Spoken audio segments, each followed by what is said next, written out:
आशा और विनोद एक गरीब दंपत्ति थे जिनकी 3 बेटी थी, काजल, अंजलि और कोमल।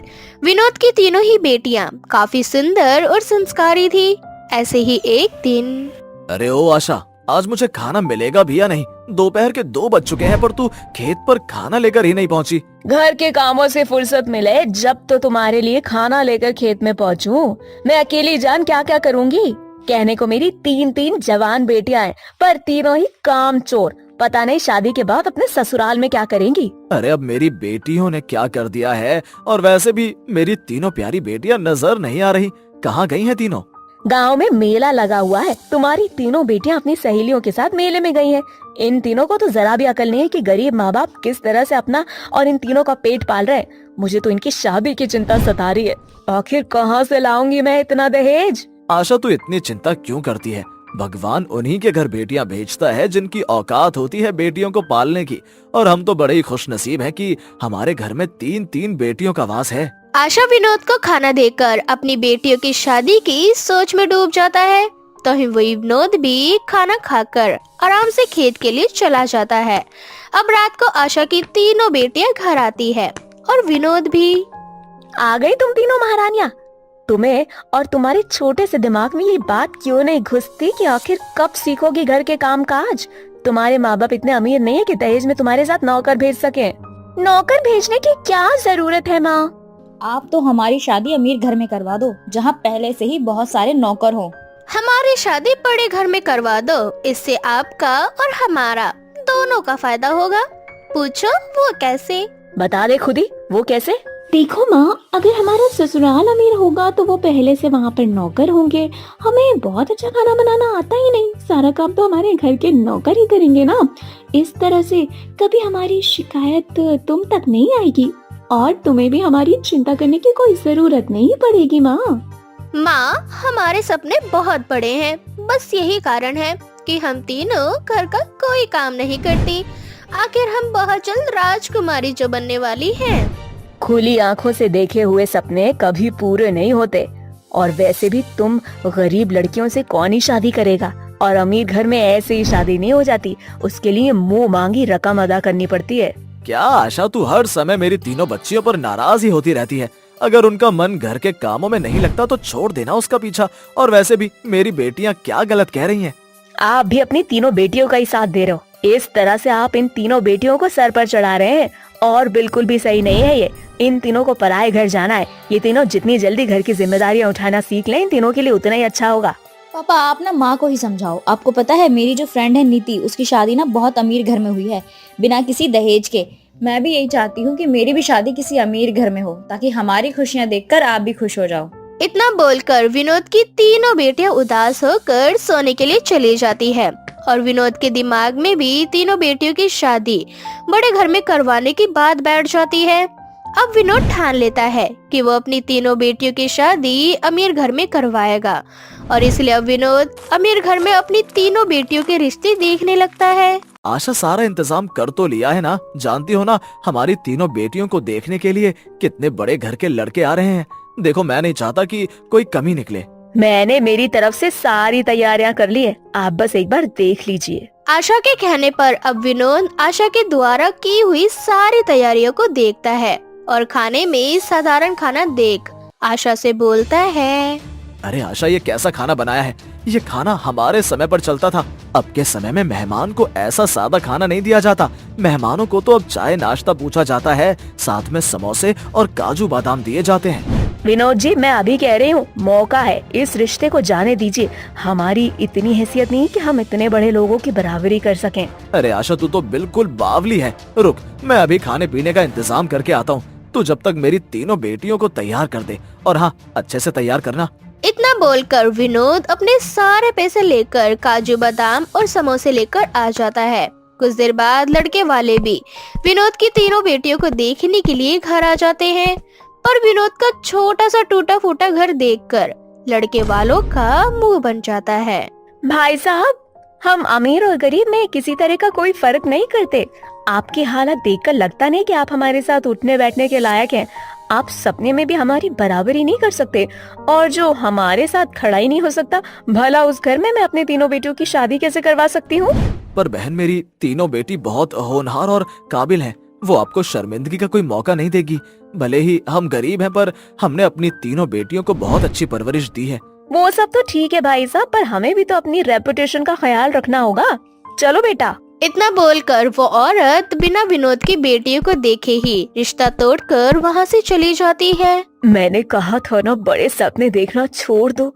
ये अमीर लोग बहुत लालची होते हैं। आशा, मैं हार नहीं मानूंगा। मैं अपनी तीनों बेटियों की शादी बड़े घर में करवा कर रहूंगा, चाहे इसके लिए मुझे खुद को ही क्यों ना बेचना पड़े। इतना सब कुछ होने के बाद भी विनोद अपनी जिद नहीं छोड़ता। अब समय यूं ही बीतता जाता है और हर बार लड़के वाले किसी न किसी बहाने से रिश्ता तोड़कर चले जाते हैं। आखिरकार विनोद के घर एक ऐसा रिश्ता आता है जो इस रिश्ते के लिए हाँ तो कर देता है, पर मुंह मांगी रकम भी मांगता है। वैसे रिश्ता बराबरी वालों से किया जाता है भाई साहब। हमें आपकी लड़कियां पसंद हैं, इसलिए हम अमीरी गरीबी को छोड़कर इस रिश्ते के लिए हाँ कह रहे हैं। पर हम इस रिश्ते के लिए मना करते हैं पापा। हमें अमीर घर में जाना है, पर लालची परिवार में नहीं। और ये परिवार बहुत ही लालची है, जो शादी से पहले हमें नीचा दिखाने की कोशिश कर रहा है। शादी के बाद हमारा क्या होगा? हाँ पापा, काजल बिल्कुल सही कह रही है। मुझे ये रिश्ता बिल्कुल भी मंजूर नहीं है। आप सभी लोग यहाँ से जा सकते हैं। हमें आपसे किसी भी तरह का कोई रिश्ता नहीं जोड़ना। शाबाश मेरी बेटियों, आज तुमने मेरा सर गर्व से उठा दिया। इस तरह से इस बार विनोद की बेटियां खुद उन रिश्तों को ठुकरा देती है। अब इसी तरह से कुछ महीने बीत जाते हैं और एक दिन मार्केट में विनोद की मुलाकात उसके बचपन के दोस्त से होती है। अब विनोद अपनी सारी दुख भरी कहानी अपने दोस्त को सुनाता है, जिसके बाद उसका दोस्त उसकी बेटियों का रिश्ता एक बहुत ही अमीर घर में करवा देता है। आपको हमारी बेटी पसंद है, रिश्ता भी तय हो गया है। अगर आप बता देते आपको क्या चाहिए तो हमारे लिए अच्छा होता। हम अभी से ही जोड़ना शुरू कर देते। अरे भाई साहब, हमें तो पता नहीं कब से अपने घर में संस्कारी बहू लानी थी। हम तो बस इसी तलाश में थे कि जल्द से जल्द हमें हमारी संस्कारी बहू मिले, और हमारी तलाश खत्म हुई। हमें कुछ भी नहीं चाहिए। वैसे भी भगवान का दिया हुआ सब कुछ है। आप तो बस शादी की तैयारियों में लग जाइए। आखिर 3 बेटियों की शादी अमीर घर में जो करने जा रहे हो। इस तरह से बहुत जल्द विनोद अपनी तीनों बेटियों की शादी एक अमीर घर में करवा देता है। शादी के बाद विनोद की तीनों ही बेटियां अपने ससुराल में राजकुमारी की तरह रहती है और कभी भी किसी प्रकार की आशा को कोई शिकायत नहीं मिलती। और इस तरह से विनोद की तीनों बेटियां और विनोद शांति से अपना जीवन व्यतीत करते हैं। अशोक अपने दोस्तों के साथ बैठकर पार्टी कर रहा था। तभी अशोक की एक दोस्त अशोक से कहती है, अरे अशोक, ये बिना पिज्जा के ना पार्टी अधूरी है। कब आएगा तेरा पिज्जा? यार थोड़ा सब्र रख, बस आता ही होगा पिज्जा। अशोक अपने दोस्तों के साथ बातें कर ही रहा था कि तभी इसके दरवाजे की घंटी बजती है और जब अशोक दरवाजा खोलता है तो अपने सामने एक पिज्जा गर्ल को देखता है। सर, आपका पिज्जा। क्या हुआ अशोक, तूने दरवाजे पे किसको देख लिया? पिज्जा बॉय आ गया क्या? पिज्जा बॉय नहीं, पिज्जा गर्ल है दरवाजे पर। सर, आप मुझे देखकर इतना हैरान क्यों हैं? क्या लड़की पिज्जा डिलीवरी नहीं कर सकती? खैर, आप मुझे जल्दी से पिज्जा के पैसे दे दीजिए ताकि मैं इस समय पर अपनी दूसरी डिलीवरी भी कर सकूं। अशोक नैना को पिज्जा के पैसे दे देता है और नैना पैसे लेकर वहाँ से चली जाती है। लेकिन अशोक के दिलो दिमाग में नैना का चेहरा बस चुका था। क्या हुआ अशोक, जब से तूने उस डिलीवरी वाले से पिज्जा लिया है तब से तू बहुत ही ज्यादा खोया खोया नजर आ रहा है। पता नहीं यार, पर कुछ तो बात है उस पिज्जा वाली लड़की में। उसका चेहरा मेरे दिलो दिमाग में छा गया। दिल कर रहा है कि उससे एक बार और मिलूं और बातें करूं। पता नहीं क्या नाम है उसका, मैं उसके बारे में कुछ नहीं जानता। अगर भगवान ने चाहा तो तेरी मुलाकात उस पिज्जा डिलीवरी वाली लड़की से एक बार फिर हो जाएगी। खैर, अब पार्टी एंजॉय करनी चाहिए क्योंकि हमारा पिज्जा आ चुका है। इस तरह से अशोक अपने सभी दोस्तों के साथ बैठकर पार्टी करता है। अब कुछ दिन यूं ही बीत जाते हैं और एक दिन जब अशोक अपनी माँ के साथ मार्केट जाता है, जहाँ उसकी नजर नैना पर पड़ती है जो पिज्जा डिलीवरी गर्ल थी। वो भी एक औरत के साथ मार्केट में सब्जियाँ ले रही थी। ये तो वही लड़की है जिसने उस दिन पिज्जा डिलीवर किया था, पर इसके साथ वो औरत कौन है? शायद ये औरत इसकी माँ है। मुझे इसका पीछा करना चाहिए। किसका पीछा करना चाहिए अशोक बेटा? वो माँ। वो माँ क्या?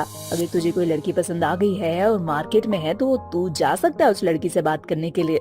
मैं तुझे नहीं रोकूंगी। माँ, आप उस लड़की को देख रही हो जो उस औरत के साथ सब्जी ले रही है? वही लड़की है जो उस दिन पिज्जा डिलीवरी करने आई थी। पता नहीं क्या है इस लड़की में, पहली नजर में मुझे इससे प्यार हो गया, पर मुझे समझ नहीं आ रहा कि मैं इससे बात कैसे शुरू करूं। कहीं ऐसा ना हो कि मैं उससे बात करने जाऊं और उसकी माँ मुझे पकड़कर पीटने लगे। तू डर मत बेटा, मैं चलती हूँ तेरे साथ। इतना बोलकर अशोक की माँ अशोक को अपने साथ नैना के पास ले जाती है, जहाँ वो नैना की सास से कहती है, माफ करना बहन, पर मेरे बेटे को तुम्हारी बेटी से कुछ बात करनी है। लेकिन आपके बेटे को मेरी बहू से क्या बात करनी है? बहू? हाँ, नैना मेरी बेटी नहीं बल्कि बहू है। हम यहीं पास में रहते हैं, घर चल के बात करते हैं। मार्केट में बात करना बिल्कुल भी सही नहीं है।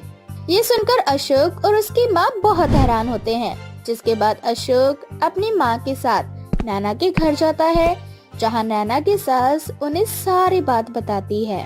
नैना मेरी बहू है और हम इस छोटे से घर में पिछले 5 साल से रह रहे हैं और नैना पिज्जा डिलीवरी करके ही इस घर को चला रही है। नैना की शादी को 2 साल भी नहीं हुए थे कि मेरे बेटे ने उस पर बहुत ज्यादा अत्याचार करना शुरू कर दिया और मेरी बहू ने मेरे ही कहने पर मेरे बेटे को छोड़ दिया था। बस इसके बाद से मैं और मेरी बहू इस घर में रह रहे हैं। मेरे बेटे ने तो दूसरी शादी भी कर ली और घर जमाई बन के रह रहा है अपनी दूसरी बीवी के साथ, और यहाँ मेरी बहू मेरा इलाज करवाने के लिए दिन रात मेहनत करती रहती है। नैना की कहानी सुनकर अशोक और उसकी माँ को बहुत दुख होता है। जिसके बाद अशोक वहाँ से चला जाता है और अगले दिन जब नैना पिज्जा लेकर डिलीवरी के लिए जा रही होती है तो वो देखती है कि दुकान के बाहर अशोक अपनी बाइक लेकर खड़ा होता है। तुम यहाँ? हाँ, तुमसे मिलने आया हूँ। क्या आज तुम अपना दिन मेरे साथ बिता सकती हो? देखो, मैं एक पिज्जा डिलीवरी बहू हूँ, मुझे पिज्जा डिलीवर करना है। मैं तुम्हारे साथ नहीं घूम सकती। अगर मैंने एक दिन की छुट्टी की तो मेरे एक दिन की तनख्वाह कट जाएगी। और वैसे भी तुम तो जानते हो ना कि मैं शादीशुदा हूँ। हाँ, मैं सब जानता हूँ, पर फिर भी मैं तुम्हें बहुत चाहता हूँ। और रही तुम्हारी पिज्जा डिलीवरी की बात, तो तुम्हारी एक भी डिलीवरी लेट नहीं होगी, सारी डिलीवरी टाइम पर होगी। इसलिए तुम अपना सारा पिज्जा लेकर मेरी बाइक पर बैठ जाओ। आज हम दोनों मिलकर पिज्जा डिलीवर करेंगे। अशोक के बार बार कहने पर नैना उसके साथ उसकी बाइक पर बैठ जाती है और पिज्जा डिलीवरी करने लगती है। मैडम, ये आपका पिज्जा। इतना बोलकर नैना उस लड़की को उसका पिज्जा दे देती है, पर वो लड़की जानबूझकर पैसे नीचे गिरा देती है। ये देखकर नैना को बहुत गुस्सा आता है और नैना उस लड़की से कहती है, मैडम, लगता है आपके हाथ टूट गए, तभी तो आपके हाथों से पैसे नीचे गिर गए। जिस तरह से आपके हाथ टूटे हैं उसी तरह से मेरी कमर टूटी है, झुक नहीं सकती। इसीलिए चुपचाप से जैसे नीचे पैसे गिराए वैसे ही उठाकर मेरे हाथ में पैसे दे दो, वरना सच में तुम्हारे दोनों हाथ तोड़ दूंगी। नैना की ये बातें सुनकर वो लड़की डर जाती है और पैसे उठाकर उसके हाथों में थमा देती है। ये सब देखकर अशोक हंसने लगता है और नैना से कहता है, मुझे पता नहीं था कि तुम इतनी खतरनाक भी हो, टेढ़े लोगों को सीधा करना जानती हो। अशोक, जिंदगी ने बहुत कुछ सिखा दिया है, इसीलिए अब मुझे ऐसे लोगों से डर नहीं लगता। खैर, अब बातें बंद करो और दूसरी डिलीवरी के लिए बाइक चलाओ। इस तरह से पूरे दिन नैना और अशोक पिज्जा डिलीवरी करते रहते हैं। रात को अशोक नैना के घर जाता है। माँ जी, आपकी बहू ने बहुत दुख देखे हैं और आपकी बहू आपके इलाज के लिए दिन रात मेहनत भी कर रही है। क्या आप नहीं चाहती कि आपकी बहू पिज्जा डिलीवरी छोड़कर एक अच्छी जिंदगी जिए? बेटा, मैं तो चाहती हूँ कि मेरी बहू को दुनिया की सारी खुशियाँ मिले, लेकिन पता नहीं उसकी किस्मत में क्या लिखा है। माँ जी, अगर आप मेरा साथ दोगी ना तो नैना की जिंदगी में खुशियाँ ही खुशियाँ होंगी। मैं नैना से बहुत प्यार करता हूँ और मुझे फर्क नहीं पड़ता कि वो शादीशुदा है या डिलीवरी बहू। मैं नैना को बहुत खुश रखूंगा। ठीक है अशोक, अगर तुम मेरी बहू को अपनी बीवी बनाना चाहती हो तो मैं राजी हूँ, लेकिन नैना से पूछा तुमने इस बारे में? वो आपकी बात कभी नहीं टालेगी माँ जी। अशोक के कहने पर नैना की सास नैना से बात करती है। नैना बहू, अशोक बहुत अच्छा लड़का है और वो तुझसे बहुत प्यार करता है, तुझे बहुत खुश रखेगा। तूने अपनी जिंदगी में बहुत दुख देखे हैं, अब मैं चाहती हूँ कि तेरी जिंदगी में जो नई खुशियाँ आ रही हैं उसे तू अपना ले। इस रिश्ते को मना मत कर और अशोक से शादी कर ले। अगर आप इतना कह रही हैं माँ जी तो ठीक है, मैं अशोक से शादी करने को तैयार हूँ, पर मेरी भी एक शर्त है, आप हमेशा मेरे साथ मेरे ही ससुराल में रहेंगी। नैना अपनी सास की बात मान जाती है और बहुत जल्द नैना की सास नैना की शादी अशोक से करवा देती है। जिसके बाद नैना अपनी जिंदगी की एक नई शुरुआत करती है और पिज्जा डिलीवरी का काम छोड़ देती है।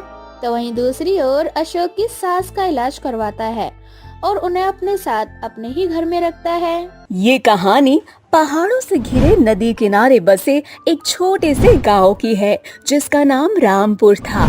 उस गांव में ज्यादातर लोगों का अपना खुद की गौशाला थी। वो सभी लोग पशुओं से बेहद प्यार किया करते थे, इसीलिए अपने आसपास अपनी खुद की गौशाला होती थी। साथ ही रामपुर गांव अपनी गौशाला के लिए प्रसिद्ध था। रामपुर गांव के बाहर ही एक बहुत बड़ी गौशाला थी। उस गौशाला का नाम सुनकर पूरा रामपुर गांव डर जाता था। जब भी कोई उस गांव में पहली बार पशु खरीदने और बेचने आता तो वो लोग अपने ग्राहक को एक बुरी खबर दिया करते। ऐसे ही एक दिन एक व्यक्ति पहली बार उस गांव में गाय खरीदने के लिए आता है, जहां गौशाला का मालिक अपने ग्राहक से बोलता है, आप मुझे नए लग रहे हैं। आप क्योंकि नए हैं इसलिए मैं आपको बता देता हूँ, हमारे गांव के बाहर एक बड़ा सा गौशाला है जो केवल रात को ही लोगों को नजर आता है। दिन को वो वीराना खंडर दिखाई देता है। इसलिए मैं आपको बता रहा हूँ, चाहे कुछ भी हो जाए, आप रात को हमारे गांव के अंदर मत आना, और अगर कभी आते भी हो तो कभी भी उस गौशाला में मत रुकना, क्योंकि वो गौशाला चुड़ैल का है। क्या? चुड़ैल का गौशाला? ना रे बाबा ना, अब तो मैं तुम्हारे गांव में कभी भी रात में नहीं आने वाला। मैं तो अपना सारा काम अब दिन में ही कर लिया करूंगा, चाहे मेरा कितना भी नुकसान हो जाए, पर रात को मैं इस गांव के आसपास भी नहीं भटकूंगा भैया। शुक्रिया तुम्हारा दोस्त जो तुमने मुझको बता दिया। सर, आप हमारे ग्राहक हैं, हमारा फर्ज बनता है आपको सच बताना। अच्छा दोस्त, मैं चलता हूँ, शाम हो रही है। इतना बोलकर वो खरीदार वहाँ से चला जाता है। ऐसे ही कुछ दिन बीत जाते हैं और यमुनानगर नाम से राम नाम का एक व्यक्ति अपनी भैंस बेचने के लिए रामपुर नाम के गांव में आता है, परंतु आते हुए उसे बहुत रात हो जाती है। जब तक वो रामपुर गांव में पहुंचता है तब तक रात के 1 बज जाते हैं। अब आगे का रास्ता बहुत अंधेरे वाला होता है, जिसकी वजह से राम खुद से बोलता है, रात काफी हो गई है, मुझे अपने घर से थोड़ा जल्दी निकलना चाहिए था। आगे का रास्ता तो बहुत ही अंधेरा है। एक काम करता हूँ, फोन का टॉर्च जला लेता हूँ, और अगर आगे कहीं रुकने का कोई ठिकाना मिलेगा तो मैं अपनी भैंस को लेकर वहीं रुक जाऊंगा। इतना बोलकर राम अपनी फोन का टॉर्च जला लेता है और अपनी भैंस के साथ आगे बढ़ने लगता है। तभी उसके कानों में कुछ गाय भैंस की आवाज आती है। अरे, ये तो गाय और भैंस की आवाज है, और एक साथ इतने सारे गाय भैंस की आवाज तो सिर्फ गौशाला से ही आ सकती है। अब राम आवाज का पीछा करता है और अपनी भैंस के साथ चल पड़ता है। थोड़ी दूर जाकर उसे एक गौशाला मिलती है। बड़ी सी गौशाला देखकर राम खुद से बोलता है, रामपुर गांव की इतनी बड़ी गौशाला, इसके बारे में तो मुझे किसी ने कुछ नहीं बताया। खैर, मुझे तो रामपुर गांव के अंदर कृष्णा जी के पास अपनी भैंस को बेचना है। फिलहाल रात काफी हो चुकी है, गौशाला भी काफी बड़ी है। आज रात में अपनी भैंस के साथ यहीं रुक जाता हूँ और सुबह होते ही यहाँ से निकल जाऊंगा और कृष्णा जी को अपनी भैंस बेच दूंगा। इतना बोलकर राम गौशाला के अंदर जाता है, जहाँ वो अजीब और गरीब तरह की गाय और भैंसों को खूंटे से बंधा देखता है। साथ ही वो वहाँ कुछ इंसानों को सोया हुआ भी पाता है। ये सब देखकर राम को थोड़ी हैरानी होती है, जिसके बाद वो अपनी भैंस को एक खूंटे से बांध देता है और खुद गौशाला के मालिक को ढूंढने लगता है। वो काफी देर तक गौशाला के मालिक को ढूंढता है, परंतु उसे कोई नजर नहीं आता। जिसके बाद राम सोचता है, इतनी बड़ी गौशाला है, कब से मैं इस गौशाला के अंदर यहाँ के मालिक को ढूंढ रहा हूँ और कोई मिल ही नहीं रहा है, और ये कुछ लोग सो रहे हैं। इनसे कुछ पूछूं क्या? नहीं, इन्हें उठाना सही नहीं होगा। ये बेचारे सब थक गए होंगे मेरी तरह। मैं इन्हें सोने देता हूँ। वैसे भी दादी बोलती हैं, सोए हुए इंसान को आधी नींद में नहीं उठाना चाहिए। एक काम करता हूँ, मैं भी इन्हीं के साथ कुछ देर सो जाता हूँ। इतना बोलकर राम सोने के लिए उसी जगह पर जाता है जहां वो देखता है कि वहां कोई भी नहीं है और ना ही वहां पर एक भी जानवर है। अब राम अपनी भैंस को देखता है। उसने अपनी भैंस को जिस खूंटे से बांधा होता है, उस खूंटे पर उसकी भैंस भी नहीं होती। अपनी भैंस को वहां ना देखकर राम घबरा जाता है और पीछे मुड़कर देखता है। जैसे ही राम पीछे मुड़कर देखता है, वो देखता है कि एक चुड़ैल अपनी 2 गाय के साथ खड़ी है। चुड़ैल को देख राम के तो पसीने छूट जाते हैं और चुड़ैल अपनी दोनों गाय को राम के ऊपर छोड़ देती है और उसे मारकर वापस चुड़ैल के पास चली जाती है। राम अधमरा हो जाता है और उसके सर से खून निकलने लगता है। राम की बुरी हालत देख चुड़ैल को बहुत अच्छा लगता है और वो जोर जोर से हंसने लगती है। कौन हो तुम? मैंने तुम्हारा क्या बिगाड़ा है? मुझे और मेरी भैंस को यहाँ से जाने दो। ये मेरी गौशाला है। मेरे गौशाला में लोग आते अपनी मर्जी से है, पर वो लोग जाते मेरी मर्जी से है। तुम भी जाओगे पर अपने घर नहीं, सीधा यमलोक, जहाँ मैंने तुम्हारी भैंस को पहुँचा दिया है। तुम ऐसा क्यों कर रही हो? मुझे जाने दो, मैं तो यहाँ पहली बार आया हूँ। मेरी बूढ़ी शांति दादी मेरा इंतजार कर रही होगी। मेरी माँ के जाने के बाद वो भैंस ही हम दोनों का एकमात्र सहारा थी। तुमने हमसे वो भी छीन ली। अब मुझे छोड़ दो। अगर मुझे कुछ हो गया तो मेरी दादी जीते जी मर जाएगी। क्या नाम बताया तूने अपनी दादी का? शांति? तू शांति का पोता है? उस शांति का जो यमुना नगर में रहती है? हाँ, मैं उन्हीं का पोता हूँ। मैं जब 2 साल का था तब मेरी माँ की एक हादसे में मौत हो गई थी। बस तब से मेरी दादी ने ही मुझे पाला है। मेरी माँ रामपुर से थी, इसलिए मेरी दादी ने मुझे यहाँ भैंस बेचने को बोला। मुझे जाने दो, मैंने तुम्हारा कुछ नहीं बिगाड़ा। मुझे माफ कर देना बेटा, मैं तेरी माँ हूँ। आज से कुछ साल पहले मैंने इस गांव के बाहर अपनी छोटी सी गौशाला खोली थी, परंतु हमारे दुश्मनों को ये बात पसंद नहीं आई कि मैं तेरे पापा के जाने के बाद अकेले ही तरक्की करूँ। और इसीलिए एक दिन उन लोगों ने, जब मैं गौशाला के अंदर अपनी गाय की देखभाल कर रही थी, तो उन्होंने गौशाला में आग लगा दी, जिससे मेरी जान चली गई। मैंने अपने दुश्मनों से तो बदला ले लिया, पर अब तक मुझे मुक्ति नहीं मिली। अब मेरी आत्मा मेरे इस गौशाला में ही भटक रही है। मुझे मुक्ति चाहिए बेटा, अपनी माँ को मुक्ति दिला दे। क्या तुम मेरी माँ हो? माँ, मैं तुम्हें मुक्ति जरूर दिलाऊंगा और अपनी इस गौशाला को एक बार फिर से हरा भरा करूंगा। अब देखना, एक बार फिर से हमारी इस गौशाला में बहुत सारे गाय भैंस बंधे होंगे, जहाँ लोग अपनी गाय भैंस को खरीदने और बेचने आया करेंगे। कुछ देर बाद सुबह हो जाती है और वो अपने गांव जाता है और सारी बात अपनी दादी को बताता है और अपनी मरी हुई माँ के लिए एक शांति पूजा करवाता है। शांति पूजा होने के बाद चुड़ैल को मुक्ति मिल जाती है और उस गांव को उस चुड़ैल से मुक्ति मिल जाती है, जिसके बाद राम दिन रात मेहनत करके गौशाला को गाय भैंसों से भर देता है और अपनी माँ की अधूरी इच्छा को भी पूरा करता है।